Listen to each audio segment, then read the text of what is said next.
Assalamualaikum warahmatullahi wabarakatuh. Kita sedang hidup di salah satu titik paling krusial dalam sejarah peradaban manusia.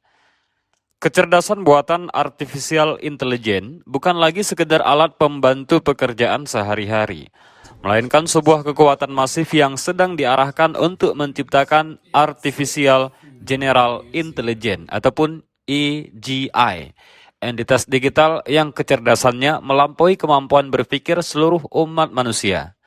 Sebahagian besar dari kita mungkin memandang masa depan ini dengan optimisme penuh kelimpahan. Namun, di balik pintu tertutup Silicon Valley, para penciptanya sendiri sedang memainkan permainan berbahaya yang mempertaruhkan kelangsungan hidup spesies manusia. Untuk mengupas kebenaran di balik perlombaan teknologi ini, tak ada suara yang lebih otoritatif selain Profesor Stuart Russell. Beliau bukan seorang kritikus teknologi dari luar, melainkan figur sentral yang membangun fondasi AI modern itu sendiri. Beliau adalah pakar dan sekaligus profesor ilmu komputer di UC Berkeley yang memegang Smith-Zadeh Chair dalam Engineering dan memimpin Center for Human Compatible AI. Beliau adalah penulis buku Artificial Intelligence, A Modern Approach. Buku ini merupakan kitab suci wajib yang dipelajari oleh hampir seluruh mahasiswa ilmu komputer di dunia, termasuk para CEO dan insinyur senior yang saat ini memimpin perusahaan-perusahaan AI raksasa di Silicon Valley. Dan beliau juga diakui sebagai salah satu tokoh paling berpengaruh di dunia kecerdasan buatan oleh Time Magazine dan dianugerahi gelar kehormatan OBE oleh Ratu Elizabeth II atas kontribusi risetnya. Dan untuk itu simak video ini sampai selesai. Bab 1, ancaman eksistensial dan The Gorilla Problem. Masyarakat awam seringkali menyamakan AI yang kita gunakan saat ini dengan Artificial General Intelligence ataupun AGI. Padahal terdapat lompatan teknologi yang sangat masif di antara keduanya. AI yang eksis hari ini merupakan AI sempit. Sistem ini hanya ahli dalam satu tugas spesifik. Contohnya seperti algoritma rekomendasi, pendeteksi pola medis, atau model bahasa yang memprediksi kata berikutnya. Sebaliknya, AGI didefinisikan sebagai sistem komputer yang memiliki kecerdasan tergeneralisasi. Artinya, sistem ini mampu memahami, mempelajari, bernalar, dan menguasai bidang ilmu apapun di dunia ini sama baiknya atau bahkan jauh lebih baik daripada manusia. Menurut perkiraan para CEO teknologi terkemuka dunia, AGI diprediksi akan lahir dalam waktu dekat dan estimasi mayoritas sebelum tahun 2030. Untuk menjelaskan apa yang akan terjadi jika manusia berhasil menciptakan AGI, Profesor Stuart Russell menggunakan analogi evolusi yang ia sebut sebagai The Gorilla Problem. Jutaan tahun lalu, nenek moyang manusia dan gorila berada dalam satu garis keturunan sebelum akhirnya bercabang. Melalui proses evolusi, manusia berkembang menjadi spesies yang jauh lebih cerdas secara mental daripada gorila. Hari ini, dampak dari perbedaan tingkat kecerdasan tersebut sangat nyata.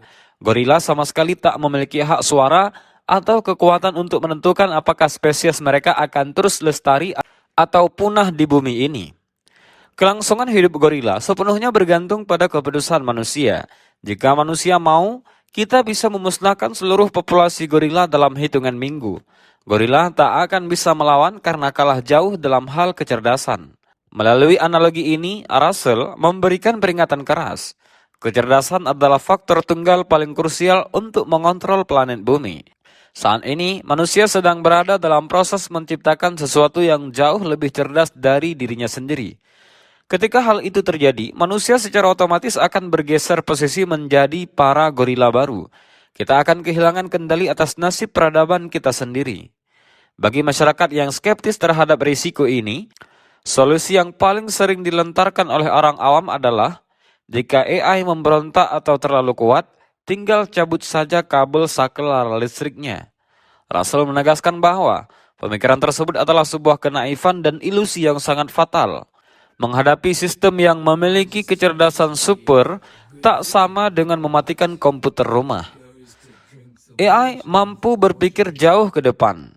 Sebuah entitas yang jauh lebih cerdas dari manusia tentu sudah mempelajari seluruh sejarah peradaban kita, termasuk menonton film-film fiksi ilmiah di mana manusia mencoba mematikan mesin. Tanpa perlu memiliki perasaan atau kesadaran layaknya manusia, AI akan secara logis memahami bahwa mereka tak akan bisa mencapai target tugasnya jika mereka dimatikan. Kompetensi murni yang mereka miliki sudah cukup untuk membuat mereka menyusun strategi demi mencegah manusia menarik saklar tersebut. Oleh karena itu, sebelum AGI benar-benar tercipta, mutlak bagi manusia untuk menemukan cara bagaimana menjamin sistem tersebut akan selalu berjalan selaras dengan kepentingan terbaik manusia. Bab 2, realitas di balik layar Big Tech dan kegagalan regulasi. Satu hal yang paling mengejutkan dari perkembangan kecerdasan buatan saat ini adalah adanya jurang pemisah yang besar antara apa yang dikatakan para pemimpin teknologi di depan publik dengan apa yang mereka akui secara privat. Pada Mei 2023, para CEO dari perusahaan AI terkemuka di dunia berkumpul dan menandatangani sebuah surat pernyataan bersama yang dikenal sebagai Extinction Statement, pernyataan pemusnahan massal. Surat tersebut secara eksplisit menyatakan bahwa resiko bencana eksistensial akibat AGI berada pada level yang sama bahayanya dengan perang nuklir dan pandemi global. Namun, alih-alih menghentikan atau memperlambat riset, mereka justru terus memacu perkembangan teknologi ini dengan kecepatan penuh. Profesor Stuart Russell menganalogikan situasi ini seperti para fisikawan di proyek Manhattan saat menyaksikan ledakan bom atom pertama di Oppenheimer.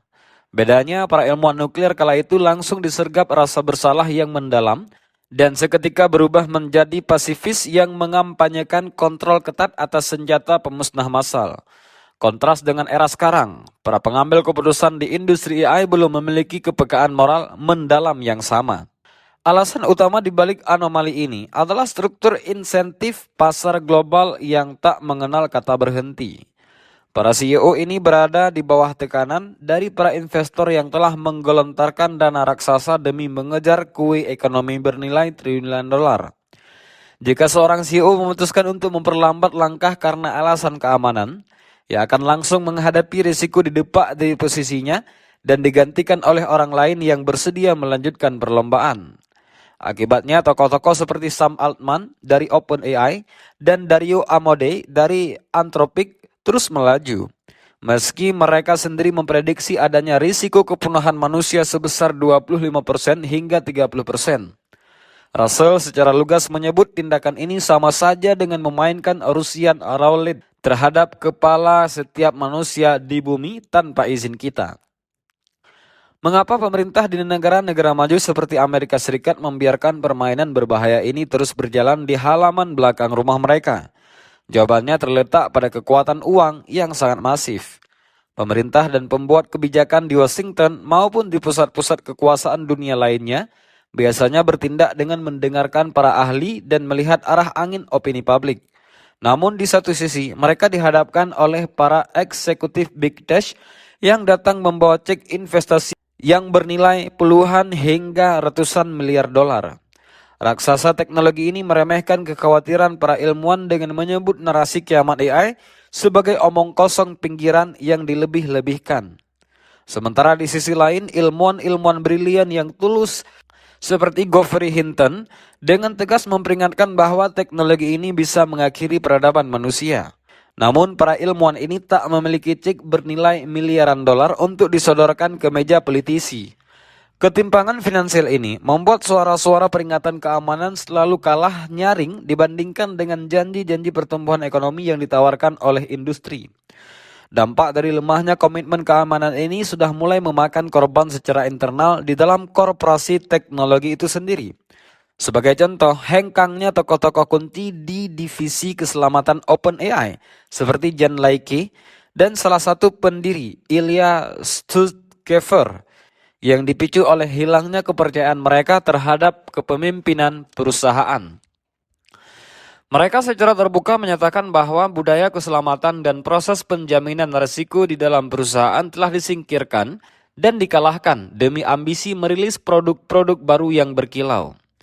Ketika desakan untuk melakukan pembatasan dan regulasi AI mulai menguat di tingkat negara, industri Big Tech kerap menggunakan satu kartu truf geopolitik yang sangat efektif, yaitu ketakutan terhadap dominasi Cina.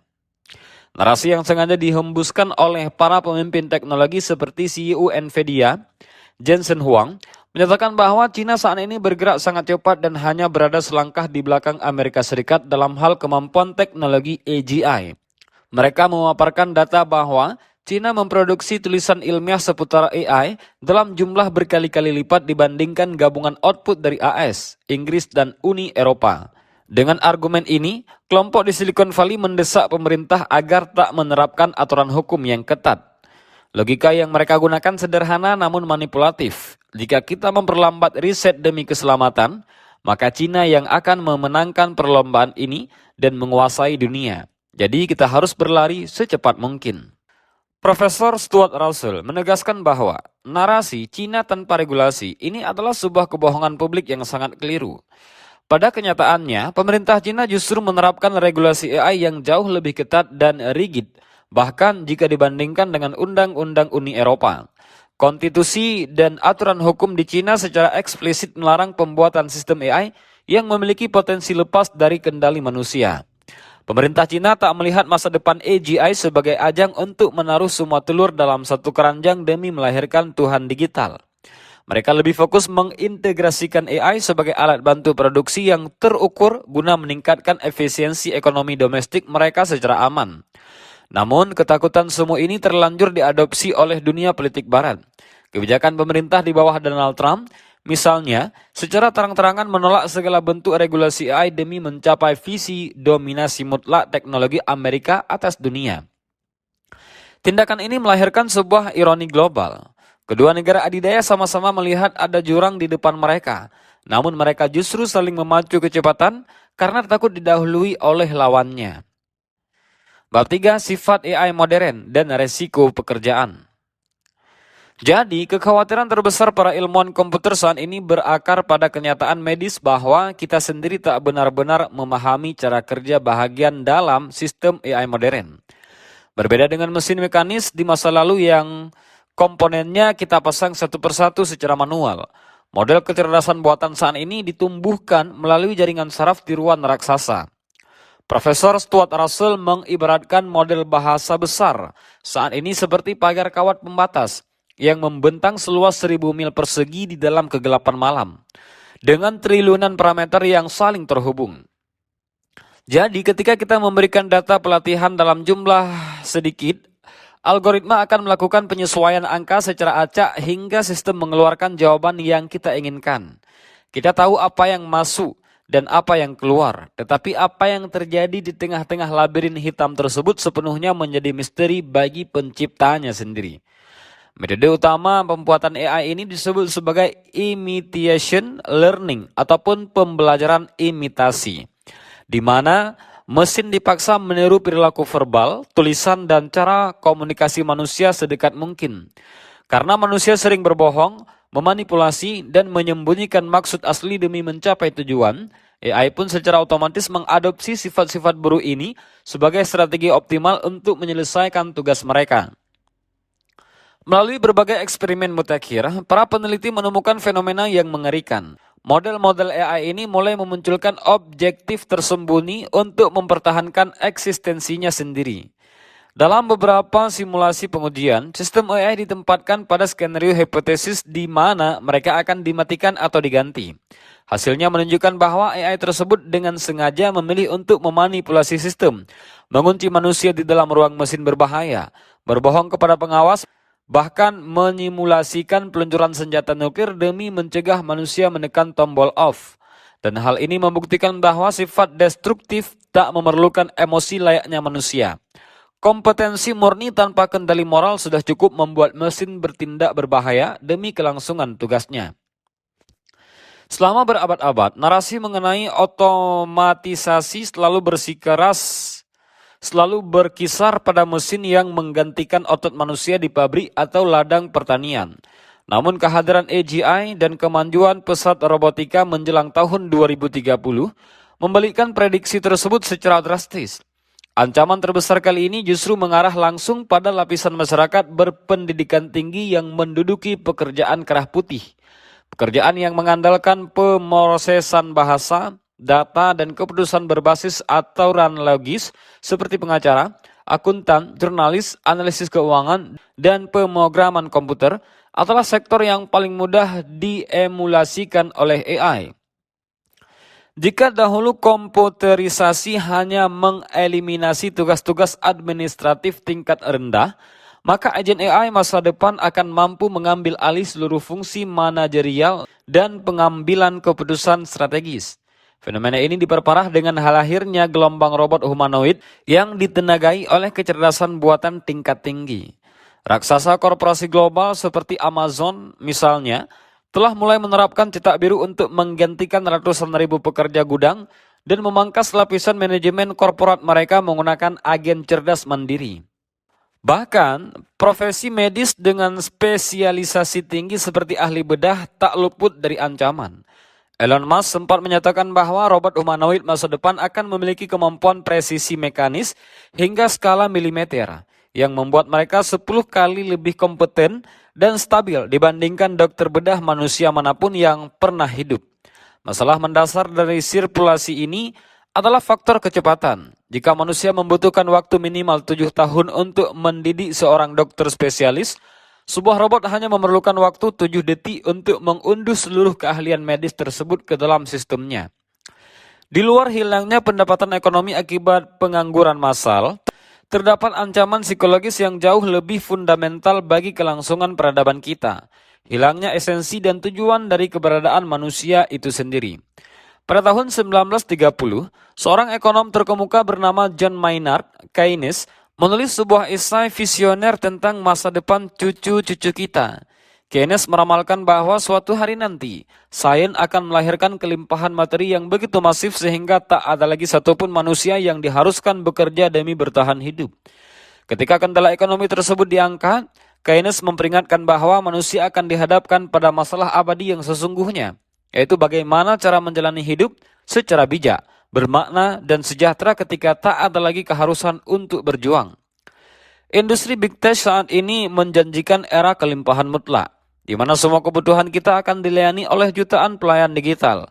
Merespon hal tersebut, para miliarder dunia secara diam-diam mulai mengalihkan investasi mereka secara masif ke sektor industri hiburan dan olahraga. Logika bisnis mereka sangat pragmatis. Manusia di masa depan akan memiliki waktu luang yang begitu melimpah hingga mereka tak tahu lagi harus berbuat apa, sehingga mereka membutuhkan candu hiburan tanpa henti agar tak memicu kekacauan sosial. Profesor Stuart Russell memperingatkan bahwa kondisi ini berpotensi membawa kita ke dalam realitas dystopia yang digambarkan dalam film animasi Wall-E.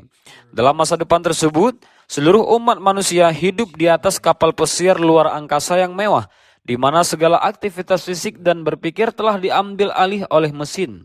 Manusia digambarkan berevolusi menjadi makhluk obesitas yang kekanak-kanakan, kehilangan kemampuan untuk mandiri, dan mengalami pembusukan mental.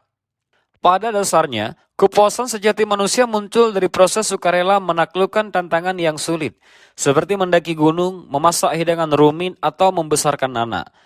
Ketika semua tantangan hidup tersebut dihapuskan secara instan oleh kecerdasan buatan, kita berisiko kehilangan insentif untuk menjadi manusia seutuhnya.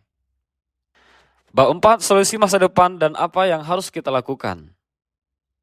Langkah awal untuk keluar dari ancaman kepunahan adalah dengan mengubah secara radikal cetak biru teknologi kecerdasan buatan yang kita bangun saat ini. Selama beberapa dekade terakhir, industri teknologi terjebak dalam ambisi keliru untuk menciptakan kecerdasan murni yang menyerupai manusia. Pendekatan ini melahirkan metode imitation learning yang melatih mesin meniru segala perilaku komunikasi, ego, dan cara berpikir rasional manusia. Akibatnya, kita bukan sedang menciptakan alat bantu, melainkan menciptakan pengganti yang kelak akan menyingkirkan penciptanya. Profesor Stuart Russell menegaskan bahwa kita harus mengembalikan esensi AI sebagai instrumen utilitas. Kita tak membutuhkan mesin yang memiliki tujuan mandiri atau keinginan tersembunyi untuk mempertahankan eksistensinya. AI masa depan harus didesain murni sebagai alat bantu untuk memecahkan misteri sains, mengoptimalkan roda perekonomian, dan mengorganisasikan sistem sosial tanpa perlu diberi hak untuk mengambil alih keputusan hidup umat manusia. Bagaimana cara konkret merancang sistem kecerdasan buatan yang terbukti aman secara matematis? Profesor Russell menawarkan formula revolusioner yang membalikkan prinsip dasar ilmu komputer standar.